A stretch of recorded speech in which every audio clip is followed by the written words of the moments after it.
all, and welcome back. We are back again to another panel discussion on tomorrow's blended academic curriculum. But before we dive into the panel discussion, let me introduce you to all the esteemed panel members. We have Dr. Preeti Bajaj, Vice Chancellor, Galgotia University. We welcome you, ma'am.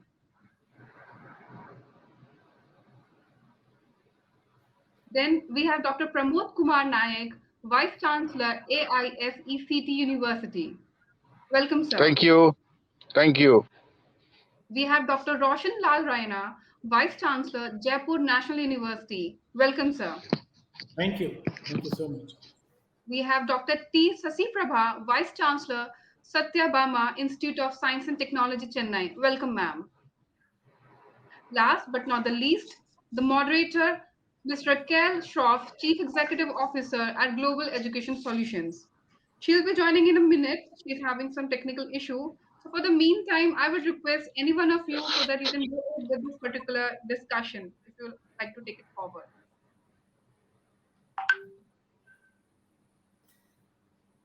All right. I think if it is okay with the panel members, I may start with a few opening words, if it is okay with them. Yes, sir. Yes, sir. So, thank you so very much, the organizers, for giving us this opportunity to be here all together and sharing your insights on something which is really very pertinent to be discussed and deliberated upon. And the theme that they have given for us to debate upon is tomorrow's blended academic curriculum, right? So, to my mind, what might have triggered the organizer's thought process to fine tune a title of this kind is largely what we have witnessed during the last 2 years, right? To be precise, from February ending of 2020 till now. And we don't know when the story will come to a close. Whether it will come to a close or not, that itself is a question, right? Though we see some positive signs that yes, it may be a story of the past, right?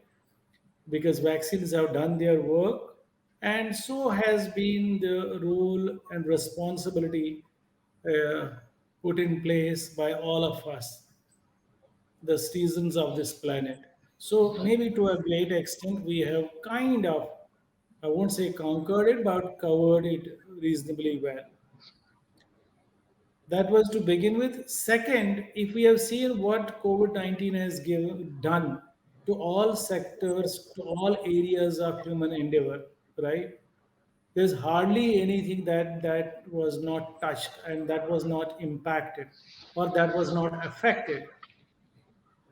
So has been the case of education. But as a person closely associated with education in terms of what happens by a teacher in the classroom day in and day out, I would say we have tried to respond to it rather proactively.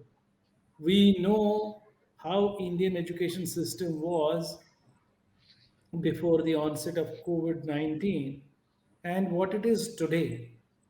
So, if we are even today working in a blended mode or a hybrid mode or a dual mode, some part of our education, teaching, learning processes, even today, when I said we have recovered and recovered reasonably well, we are seeing certain things happening online, certain things happening offline. There are government regulations. We are also mindful of those. There are certain compulsions from the students, certain requirements from the parents, and so on and so forth. All I'm trying to say is we have responded to it much better than many other sectors of Indian economy.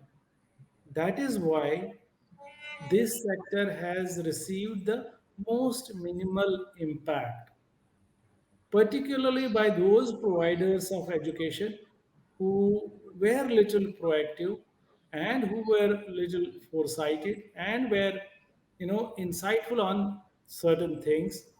They put in place 2 3 things quickly and reasonably well, like They spent a whole lot of time, effort, resources on building the capacity of the teachers to resort from offline to completely online mode. They did do similar kind of trainings and other areas for the students. Infrastructure was augmented a big way, and the vehicle kept on moving, not at the speed it would have in the offline mode, but it kept on. Only those who were little late in understanding the ramifications of COVID-19, that it will go not only for months, it will go for a year or two, were little derailed in terms of their taking up the call at the right time.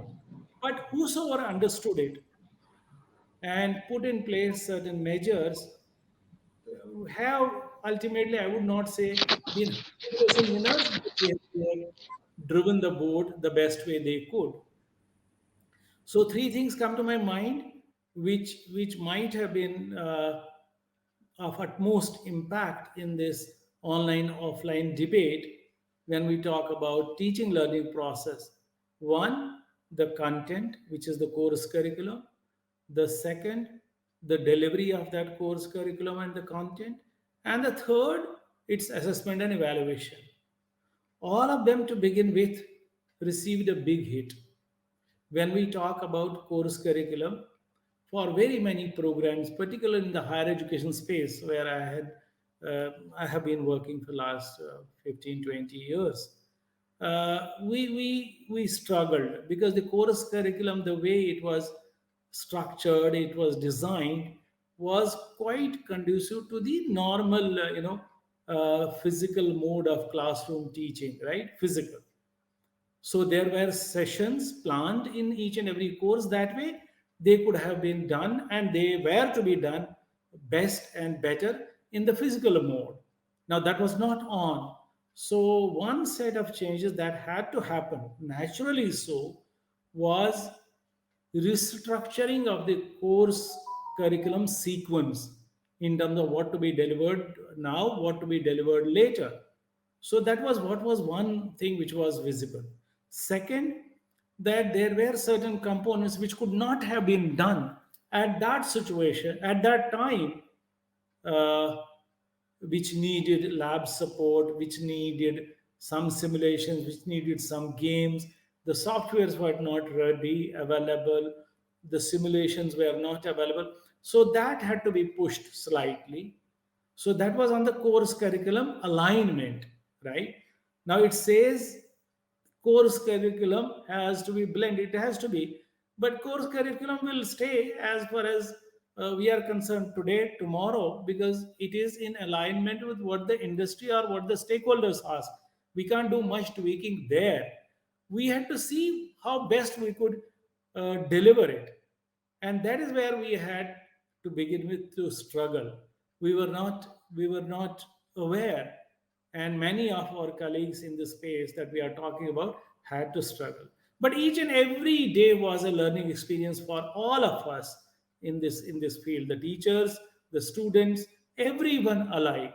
The only thing that was very, very good and interesting was all of us took it very positively and supportingly, accepted this challenge which was posed by this COVID 19 as an opportunity, and put in place in whatever way we could, as individual teachers, as individual students, do best to make sure that we were able to get to what we wanted to get at. The third area was the assessment and evaluation. I think we have struggled quite a bit on that. I'm not saying that we have arrived to tell the world that our assessment and evaluation systems are the best as of today, right? But there also we have progressed, and we have progressed quite well as against the first semester results of 2020, or even the second semester results of 2020. If we look at the results of 2021, the first part of 2021, we saw we had done quite a bit of um, refinements and improvements on the assessments and evaluations. So we came up with ways that since we follow continuous assessment and evaluation techniques, let us make sure quiz becomes an integral part of each and every session. Project works become integral part of the session. Group works become integral part of the session, irrespective of the fact where the students were. So we could, and meanwhile, the softwares also came to our rescue. They also tried to accommodate changing curriculum needs, changing delivery needs, changing assessment and evaluation needs. So this has happened, and this is happening. Now we say COVID is a bit, now the situation is relaxed. My submission is, though there is no substitute to our physical mode of teaching learning, where a lot of things happen by the teacher, through the teacher, with the students, by the students. There's no substitute to that. But if there are situations like this, today it is COVID, tomorrow there may be something, we have no choice but to be prepared for accepting those kinds of challenges and converting them into opportunities as we proceed, right? No substitute. I agree, because in the panel that I was a part of yesterday, so it got the impression that now we are all looking at only online mode of teaching and learning. No, it has impact. Now we have opened up from 1st of January at our university. Why 1st of January? We opened up from October of last year. I mean, maintaining social distancing and whatnot, adhering to COVID norms. We opened up big way, but we saw COVID had done its bit on the student's mind, student psyche, and it had also done its bit on the approach to an extent of our teachers, because they were used to a certain pattern for 1.5 years to 2 years, and now again waking up to the norms, the normal mode of teaching. It had its impact. But gradually now, after having been in this offline mode for last 6 7 months, we see things are coming to normal situation as it used to be in terms of every other component. Having said, and I stop here, I'll pitch in at some interval in time if there is a question or any observation related to what I said. I think we have to gear ourselves up in terms of augmenting technology the best way, understanding it is not a substitute, it is just a support. If we educators take technology as a support, it is good, not as a substitute. If the cause, if the mission, if the goal and objectives of education, teaching learning process has to be in place, has not to be impacted beyond a point. I stop here and thank you once again for giving me this opportunity to initiate the discussion. Thank you, So, Dr. Rena, for organizers. opening this particular panel discussion. Now, I would like to introduce the moderator of this panel, Mr. Cal Schroff, Chief Executive Officer at Global Education Solutions. Welcome, ma'am.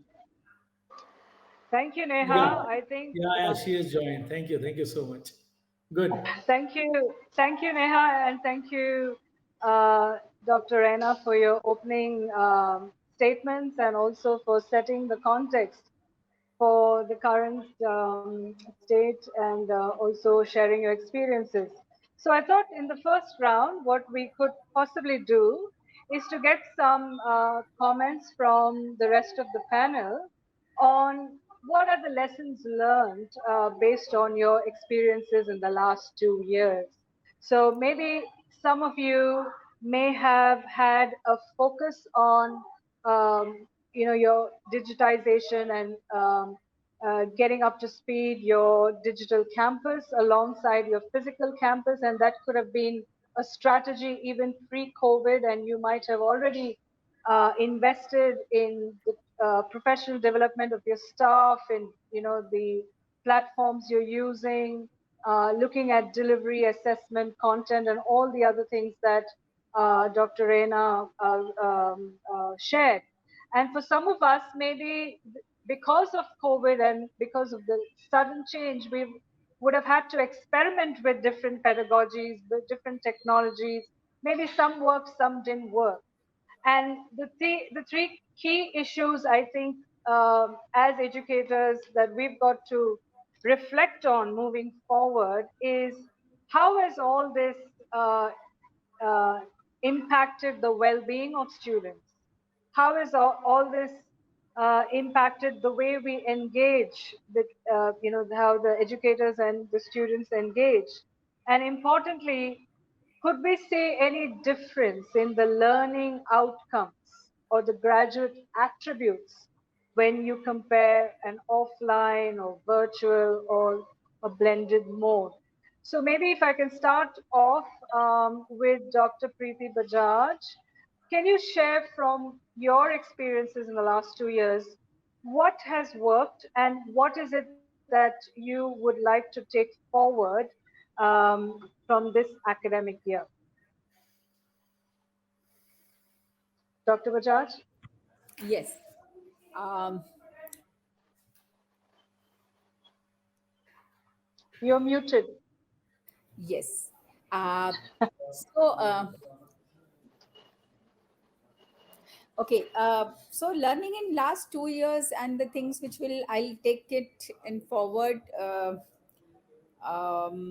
Lot of takeaways and the experience in last 2 years. So thank you, APAC Network, for inviting me to be part of this. So the Dr. Roshan has given the preamble and his thoughts. So the first one is, yes, lot of time which we were spending probably in commutation and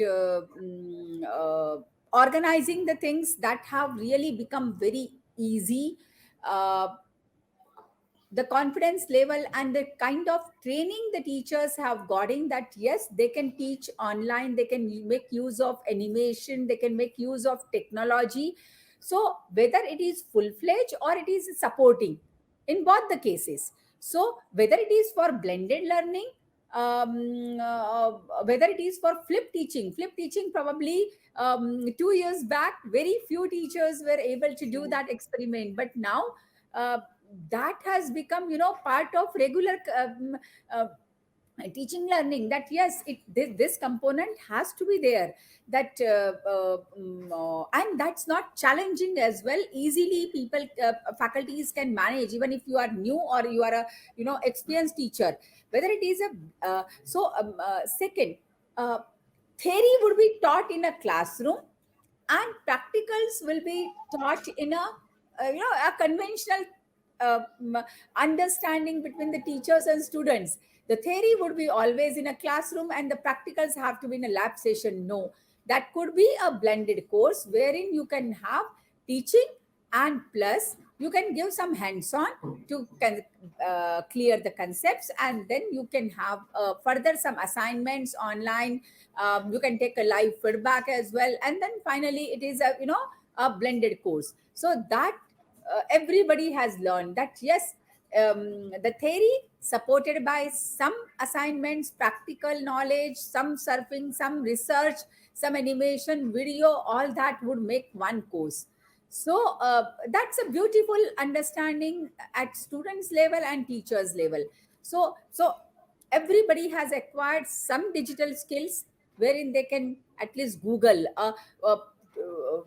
Take a case of, other than engineering, we are from engineering background, so fine, we were into technology, but non-engineering domains, lot of, more than 50% stuff, more than 50% of teachers and students who are from liberal education, maybe from law, maybe social sciences, hospitality, travel, tourism, media, lot of courses.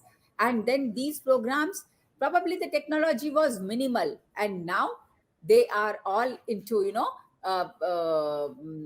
started following and updating themselves and coming up with, look at the research part as well. The people have understood that importance. So what I'm trying to put up a thought over here. There is nothing like I would like to suggest that this has ended with the pandemic, and now only few points I can take away.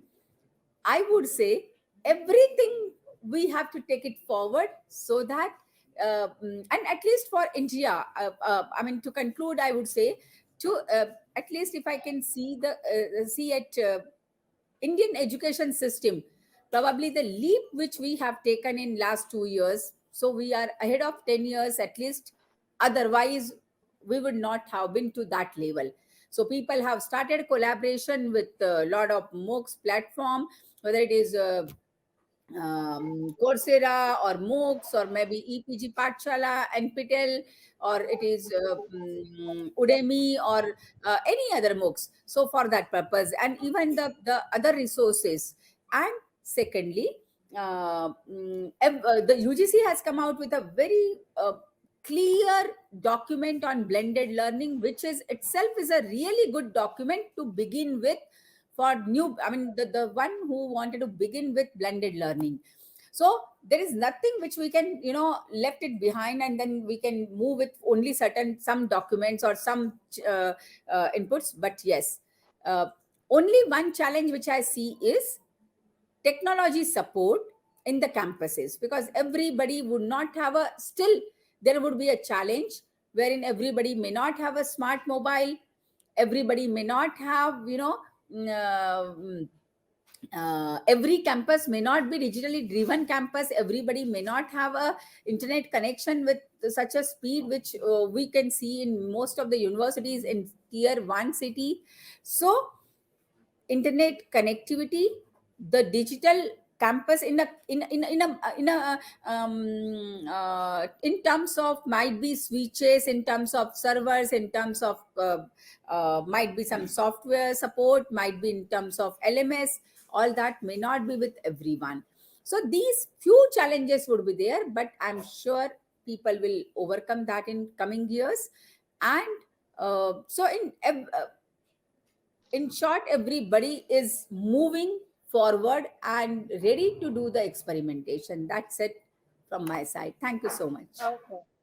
Thank you very much, Dr. Bajaj. I think you raised some interesting points there. One is you said the confidence level among teaching staff, the digital literacy has improved tremendously, and maybe what would have taken 10 years to achieve because of the pandemic was accelerated and done within 2 years. So I'd like to now move on to Dr. Sasi Prabha.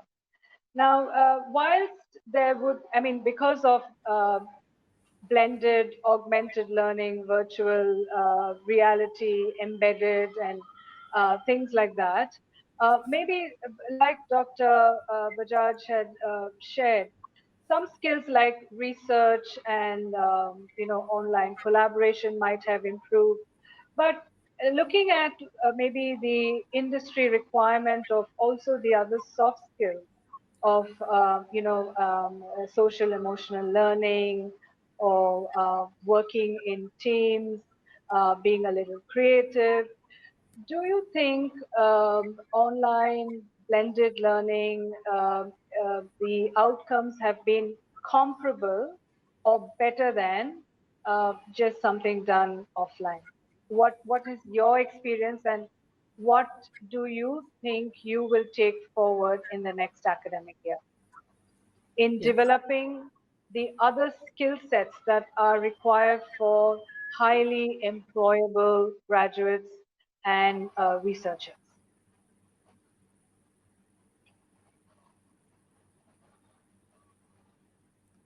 Shall I start? Yes, Dr. Am I Sasi. audible? Carry on. Yes, we can hear you. Am I audible? We can hear you. Yeah. Yes. Yeah, good afternoon. Good afternoon to my co-panelists and the organizers. I'm thankful to APSC Network for their for giving me this opportunity to talk before this on this very important topic, the impact of blended learning and the takeaway from of the institutions towards blended learning.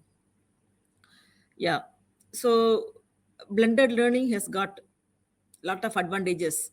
The efficient utilization of resources mainly, so that is happening now. So after the pandemic, every institutions have started using blended learning. So there are certain areas where we need to have a offline sessions. Those sessions we are planning in offline. So remaining sessions we are planning in online. And that too, the collaborative part. You see, as you told about the research. So research part now, though the research scholars couldn't able to visit the laboratories, research laboratories in online mode. So we started, but the last 2 years, now, now it is that is more efficient now.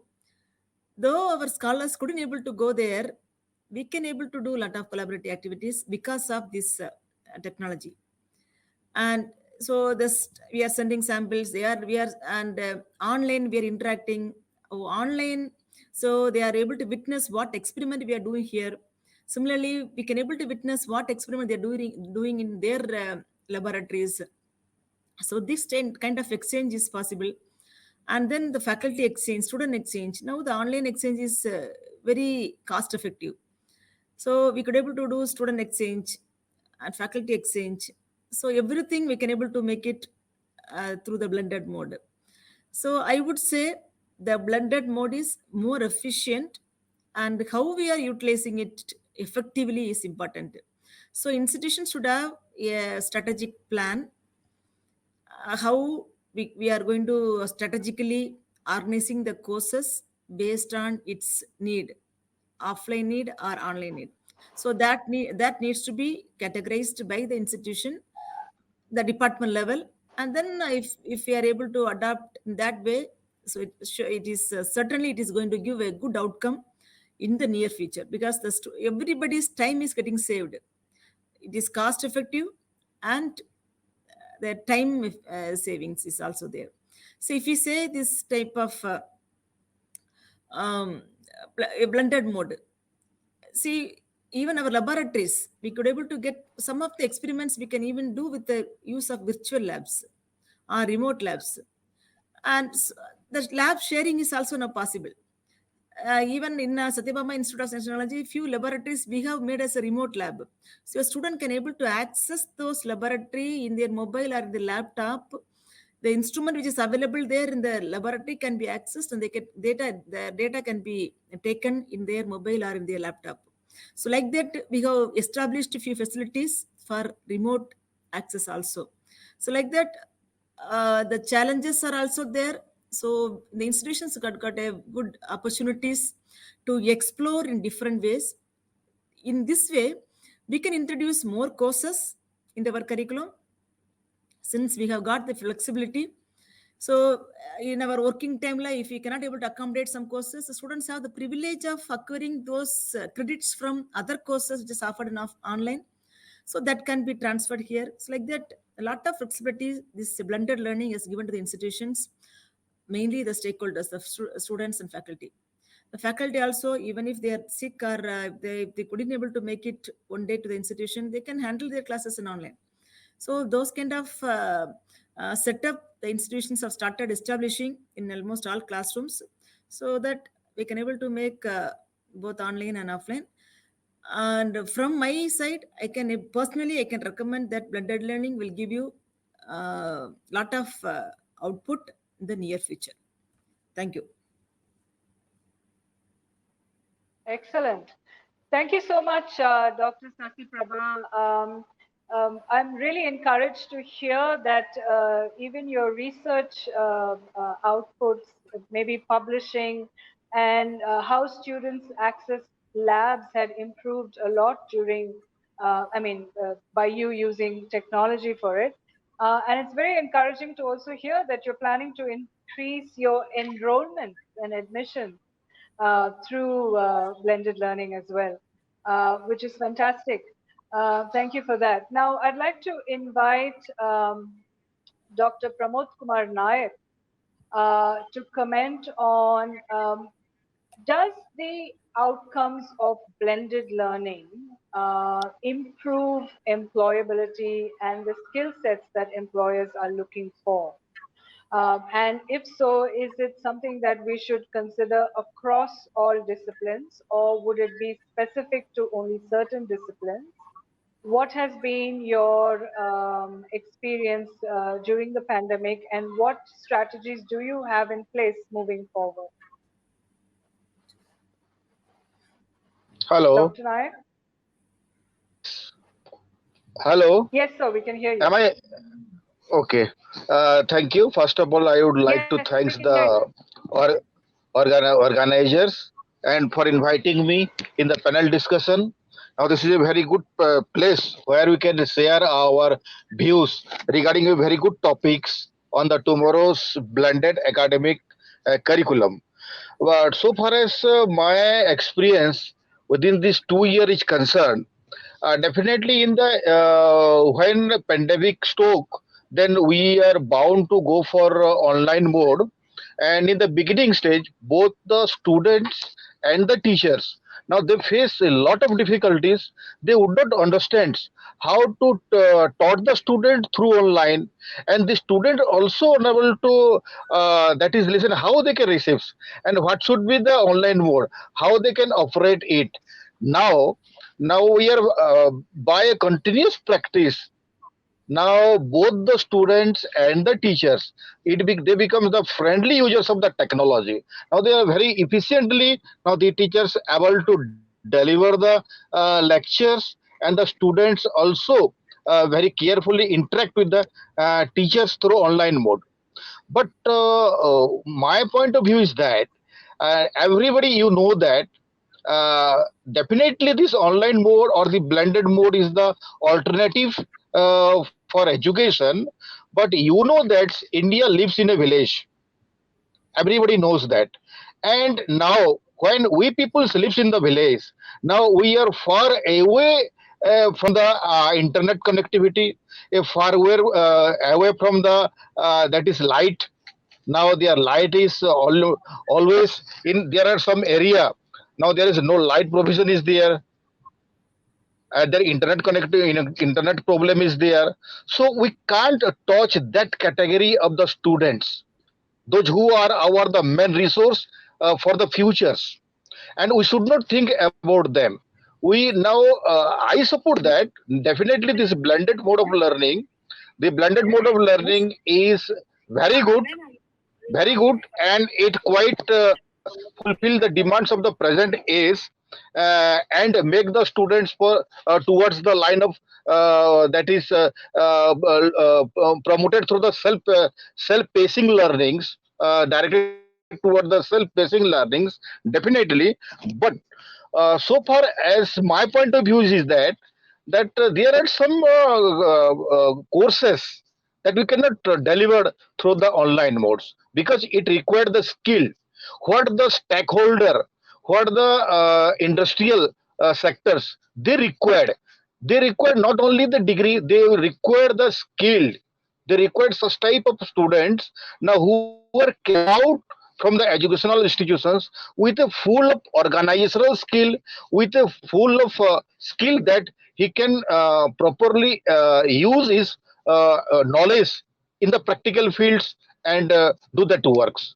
But that has been missing what I thought in the online modes, in the blended modes. Second number thing is that now our curriculum is not designed accordingly. Now we have to, if you go for the blended mode, then we have to restructure our curriculum, and we should prepare the curriculum in such a way that now we can prepare the module for each and every topics, which is easily accessible by the students at any times. Or if you can fix the times, then the students cannot avail that opportunities. So videos should be there, e-content should be there, and that is available in the website of the university's website, and the students can avail it any times, whatever the things may. So we face a lot of problems during these periods, and that's why we have a separate that is softwares, and we are following the iTrack. We have iTrack, we are running the iTrack, and through the iTrack the teachers are taking the classes, that is the platforms, and we are also monitoring the students, how much students they are attending in the classes, how this teachers taught, and everything should be recorded. So it is very easy on the part of us to monitoring the students and the teachers through the iTrack, and our team is working on that. The team of the computer science faculties are there working on that, and definitely they are doing their very good jobs.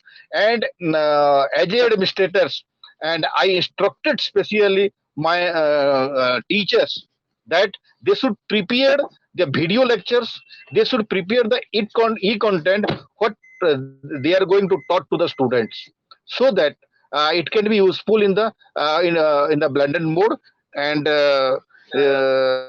lastly, I would like to hello. Lastly, I would like to say that our objective should our objective should not be to meet the uh, to meet for the achieve the degree. Hello, are you listening me? Are you listening me? We can. Am I audible? Yes, sir. आप बोलिए, बोलते Okay. जाइए. We are So listening to you. आप बोलते रहिए. okay. So the last point is that our objective should not be meant for the achieving the degree only, but to produce the skilled person. But to produce the skilled persons who can betterly use the acquired knowledge in the practical field, and contribute himself for the betterment of the society, contribute himself for the growth of the society. Thank you for inviting me in the panel discussion. Thank you very much, Professor Nayak. So I guess to just summarize what I've heard, uh, blended Can learning I is just something that is here to stay. can, You can can't hear I me? can I stop, ma'am, pitching for a minute? Because you raised two pertinent questions. Am I audible to you? Am I audible to Yes, you? I Yes, can yes, hear yes, you. sir. I'm just, you raised two pertinent questions to the previous two speakers. They have done their bit, but I wanted to add, you said how has it impacted the skill competency part of the students? How has there been an impact? Is there an impact, or is there a way forward? I'll just give you an example. I used to teach a course which is Hatke, which is not a routine course. Am I audible to everyone? Yes, sir. So I used to teach a course, Shopman. The title of that course was C Learning, SEE, Social, Emotional, and Ethical Learning. The components of this course were three, not many. One was compassion, the other was mindfulness, and the other was ethics. Now, this course I used to teach in such a way in the physical space, then offline space, that there wasn't any midterm or end term on it. All that was based on what the class students do day in and day out in the class. Now, those kinds of things will take some time to get onto the online platform. Courses like that, which are skill oriented, which are competency based, which are value addition of that kind based, have received some hit, and that is visible. That is visible when we get to know from the recruiters, the boys and girls that we produce, they said they are okay in terms of the technicalities are concerned. They are okay, but what they lack is those skills: the communication, critical thinking, problem solving, the sense of helping others, sense of giving joy. All those elements they found were missing, which was very much there when we were operating physically with the students. Because I told you, gave an example of a course where there were no quizzes, no midterms, no interms. The instructor would see how the students are responding to a situation. So, as part of the course, I had to take them, for example, to a situation like we have Jaipur foot here in Rajasthan, we have Jaipur foot, or we have Akshay Patra. The students had to go and experience what was compassion, what was sense of joy by giving others, what was there in terms of being mindful. So they could see and experience those things there rather than I teaching them theories and models and whatnot of that. Those have received a hit. Yes, we are still struggling to find solutions to those areas. With that. This is what I thought I'll just pitch in for a minute or two to respond to your question. Right. No, thank you very much. That's absolutely pertinent to the discussion we are having.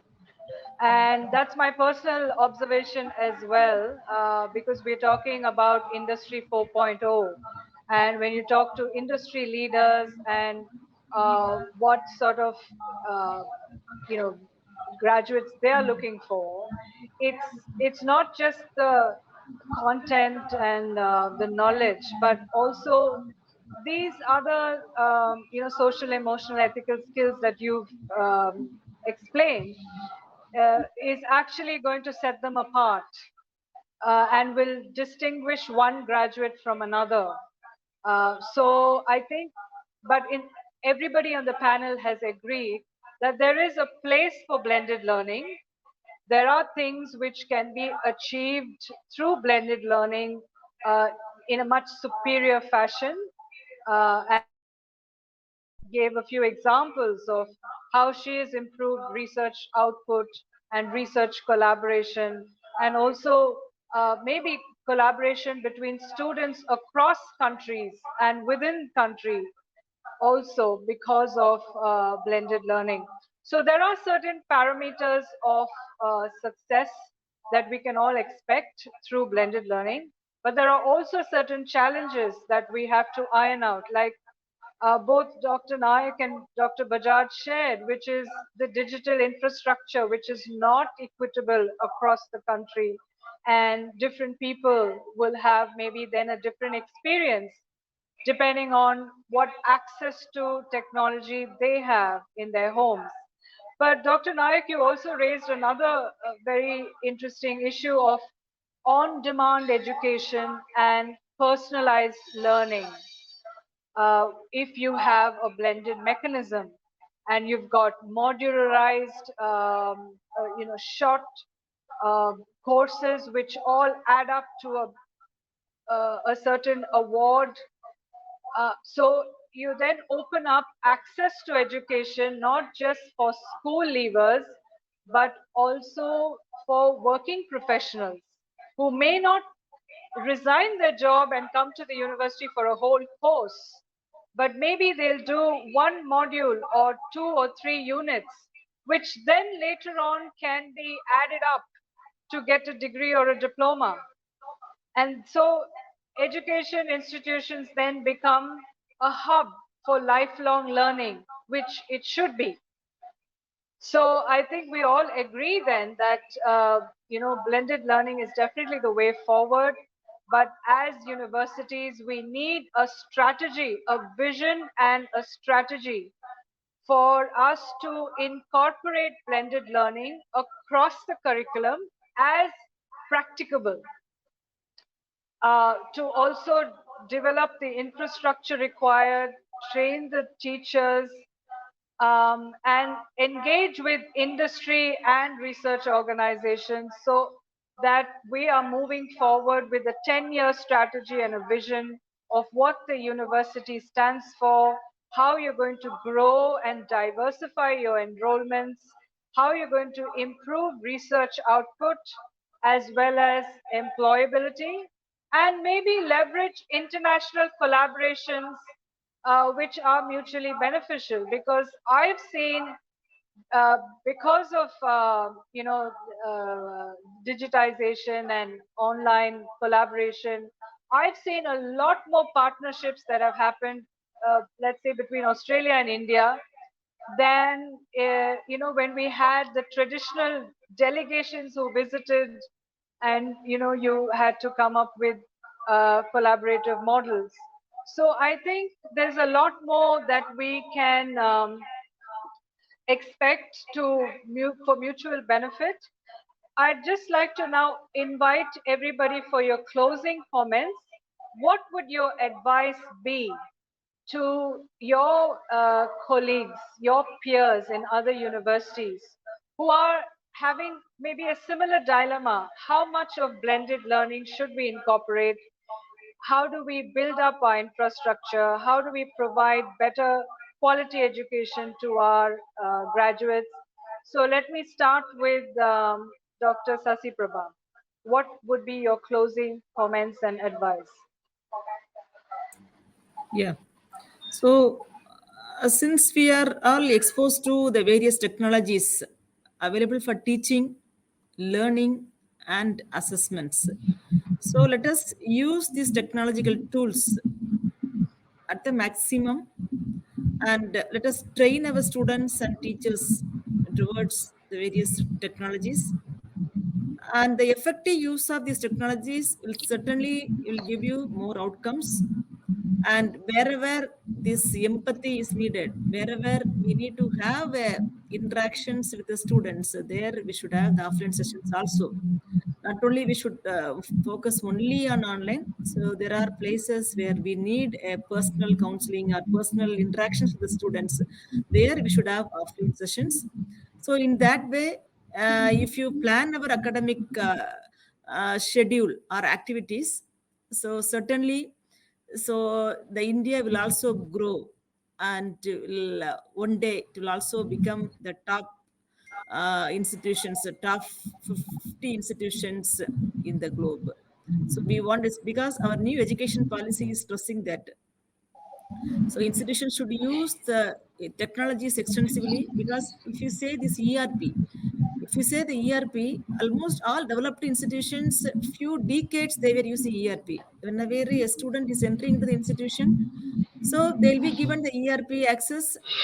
They can able to do their in and out. And the day they enter into the institutions, they are coming out of the institutions. Every activities are recorded, and they can able to get a report and periodic interactions. Everything is happening in ERP. That is being practiced by those institutions in few decades ago. But now it is trending in India. So I hope if you are able, if all the institutions are able to use those technologies like this, then we can also attract good students from international level also, and developed. Our ultimate aim is we need to equip ourselves or equip the institutions in such a way that to attract global students, good students globally, because other developed institutions are attracting competitive students, global competitive students into their campuses. Because of that, their country is growing, because almost those students are only serving in those companies in those countries. So, like that, India should also attract good talents globally. For that, we should equip our institutions to attract those students. So, thank you. Thank you, Dr. Sasi Prabha, and I wish you the best in your that aspiration to become a global hub in Yes, Chennai and attract students not just from India but across the world. yes. Dr. Reina. Add to what she has already said so nicely, and all of us have been saying the same thing. I would say technology has to be used, it will stay there. My pointer, which I also said in my opening remarks, is please use it as a support to the teaching learning process, not as a substitute, which unfortunately is the trend catching up, because there is no substitute to human face to face interaction, not only in the soft skills, not only in the life skills, but in other areas as well. So use technology, exploit it to the full. It will stay, whether COVID or not. It will. There will be some other, some other kind of a thing. So just use it as your support, not as a substitute, because you as a teacher, there cannot be any replacement to the teacher, and the relation of the teacher and taught is something which goes deeper and much beyond than what are prescriptions in the books, journals, and whatnot.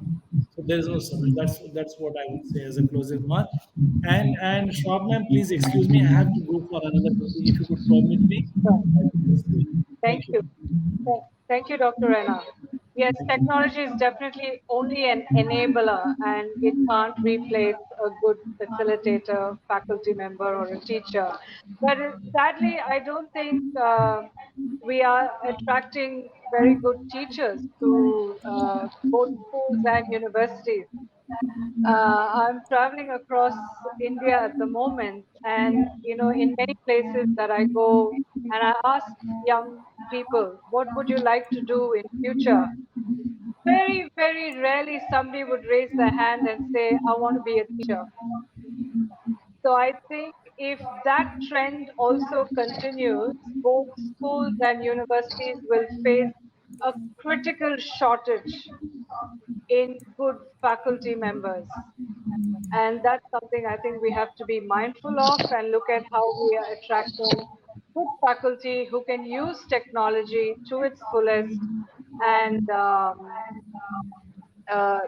produce better students. Dr. Bajaj.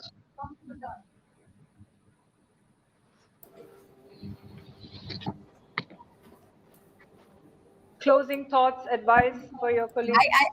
I understand. I'm just saying.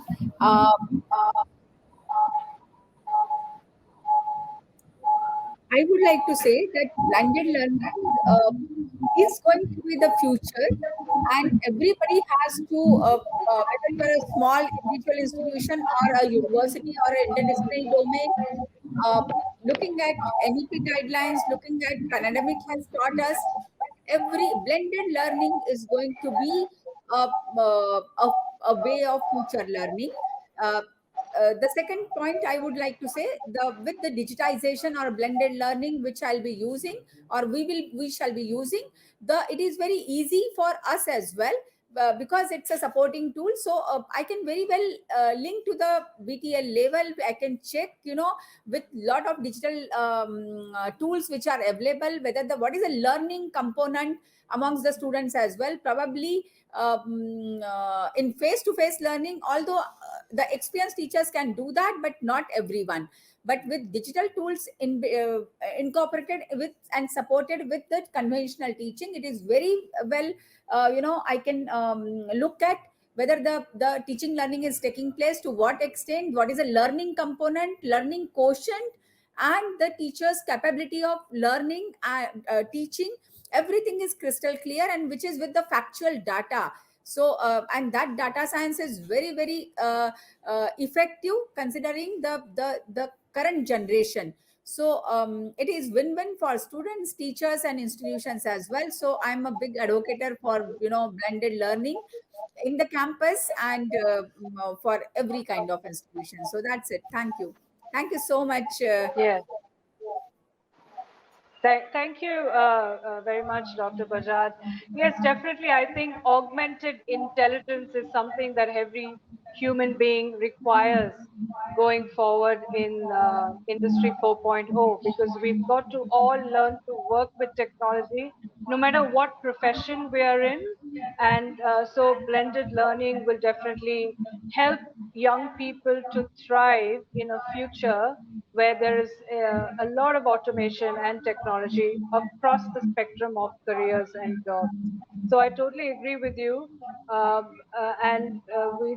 think it's an opportunity for all of us to also do some research like you have, and on the science of learning and teaching using data, because now we have the opportunity to leverage all this to see what works from a learner perspective as well as from a teacher perspective, and what pedagogies should we keep and enhance to not just improve learning outcomes but also student well-being. So there's a lot that we're still learning as we're figuring out blended learning and how effective and it can be leveraged going forward. So I think Neha's back on the panel, which means it's time for us to draw this discussion to a close. But I enjoyed moderating the session, and I'd like to thank Dr. Bajaj, Dr. Sasi Prabha, Dr. Nayak, who are still on the panel, for your time and your wonderful experiences and your thought leadership, which is something that we can take away moving forward. Thank you. Thank you all for joining this particular panel discussion and making it a great success. Thank you.